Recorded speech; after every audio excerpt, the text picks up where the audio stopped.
허리케인 데스크.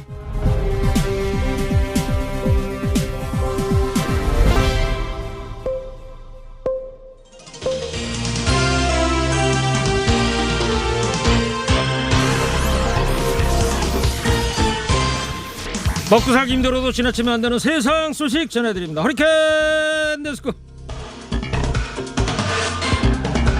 첫 번째 소식입니다. 미국 제약회사 파이자가 개발 중인 코로나19 백신이 90% 이상 효과를 보였다고 임상 3상 시험 중간 분석 결과를 발표했습니다. 파이자는 안전성 검사까지 마치고 이달 중에 백신 긴급 승인 신청을 낼 계획이라고 밝혔습니다. 밤사이 뉴욕과 유럽 증시 일제히 폭등했습니다. 그러나 전문가들은 아직은 미지수가 너무 많다는 지적입니다. 이번 자료는 94명 대상 시험에만 기반하고 있어서 백신 효과도 백신 효능이 얼마나 지속되는지도 확실하지가 않습니다. 또 백신을 적정한 가격에 널리 공급할 수 있는지도 관건인데요. 파이자 백신은 영하 70도에서 80도 이하 초저온 저장소에 보관해야 해서 많은 사람들한테 접종시키는데 어려움도 예상이 된다고 지적했습니다.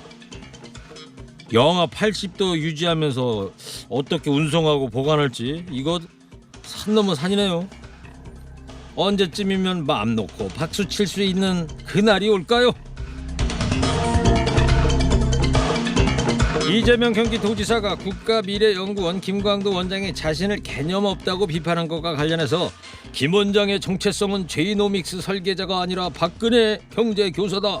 상대 주장을 왜곡하여 비난하는 것은 학자가 아니라 구태 정치인의 몫이다. 이렇게 비판했습니다. 김 원장은 박근혜 전 대통령의 경제교사 역할을 했다가 민주당 대선 캠프에 영입돼 이른바 제이노믹스 설계자라는 평가를 받았죠. 하지만 문재인 정부 출범 이후 소득주도 성장 등 현 정부의 경제정책에 대해 비판의 목소리를 내왔는데요. 앞서 이 지사는 페이스북에 부동산 안정화, 비거주 주택 강력 규제와 공공임대주택 확대만이 답입니다. 라는 제목의 글을 올려 정부의 기본주택 확대를 건의하면서 토지거래허가제 수도권 확대에 대한 검토가 반드시 필요하다고 주장했습니다. 이에 대해 김 원장은 우선 정책 비용에 대한 개념이 없는 듯하다. 기본주택 제도를 도입하려면 돈이 얼마나 필요할까?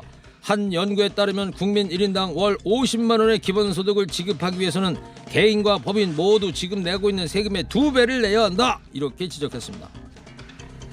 기본주택 제도를 도입하려면 돈이 든다. 이러니 박근혜 정부가 실패한 거다. 날선 공방이 오고 가고 있는데요. 청취자 여러분들 어느 쪽 손을 들어주시겠습니까? 다음 소식입니다. 여야 의원들이 3시간에 걸쳐 법무부와 검찰의 특수활동비 사용 내역에 대한 검증 진행했습니다. 국회 법사위의 이례적인 특활비 현장 조사는 추미애 법무장관의 지시가 발달이 됐죠. 추 장관이 지난 5일 윤석열 검찰총장이 특활비를 주머니돈처럼 사용한다며 특활비 내용을 확인할 필요가 있다고 주장하자 국민의힘이 법무부가 검찰에 배정된 특활비 일부를 관행적으로 상납받아 사용하고 있다고 반발해 법무부 특활비도 함께 검증했는데요. 여당은 윤석열 검찰총장이 특활비를 개인적으로 사용했는지 확인할 자료가 없었다고 주장했으며 야당은 법무부의 부서별 지출 내역이 불투명하다고 맞섰습니다. 그러나 다분히 정치적 의도와 목적에 따라 이루어진 만큼 이번 검증은 특활비 집행 투명성 확보하는 거리가 멀었는데요. 이번 기회에 양측의 특활비 내역이 모두 투명하게 공개돼서 더 이상 정치적으로 악용되는 일이 없었으면 좋겠고요. 그러고요. 특활비 이거 카드로 쓰게 하든지 해야지. 이게 뭡니까? 그 돈 다 우리가 내는 건데. 국가인권위원회가 최근 한 고등학생이 휴대전화를 수거해서 일과 중에 소지나 사용을 일절 금지하는 것은 권리침해에 해당한다며 제기한 진정을 두고 학생 손을 들어줬습니다.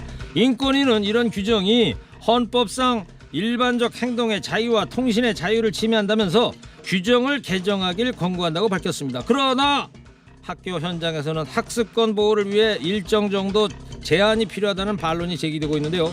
교내 휴대전화 사용이 현실에서 좋은 효과로만 나타나는 것은 아니라면서 학교별로 토론으로 규정을 만들고 대안을 모색해야 한다고 밝혔습니다.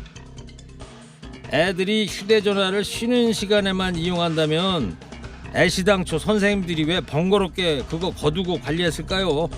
학생의 인권도 중요하지만 학교 현장 사정도 살필 필요가 있어 보입니다.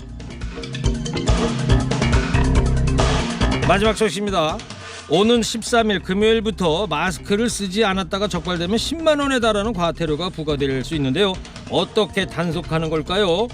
일단 KF94와 KF80 마스크와 비말 차단 마스크, 수술용 마스크나 면 마스크가 허용되며 망사형 마스크나 밸브형 마스크 안 됩니다. 마스크를 걸쳤지만 턱 아래로 내린 일명 턱스크, 입만 쓰는 입스크는 미착용과 동일하게 과태료 대상됩니다. 서울시는 감염 확산이 크고 코로나19 고위험군이 상대적으로 많은 유흥주점과 콜라텍, 단란주점과 감성주점, 노래 연습장 등을 중점 단속 대상으로 정했습니다.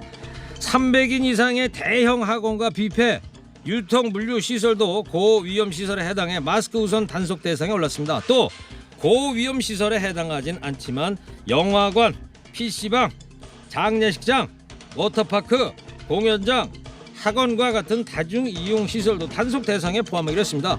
단속은 2인 1조로 짜인 공무원이 현장 계도를 하게 되며 단속에서 적발되면 위반 횟수와 무관하게 10만 원 과태료 부과됩니다. 그동안 어떤 일이 일어났는지 다들 경험하시지 않았습니까? 그렇다면 10만 원이 과하다 생각 버려야겠죠. 딴 거 없습니다. 마스크 잘 씻고 손 잘 씻습니다. 오늘 허리케인 데스크 여기까지 하겠습니다. 깨어있는 시민이 됩시다.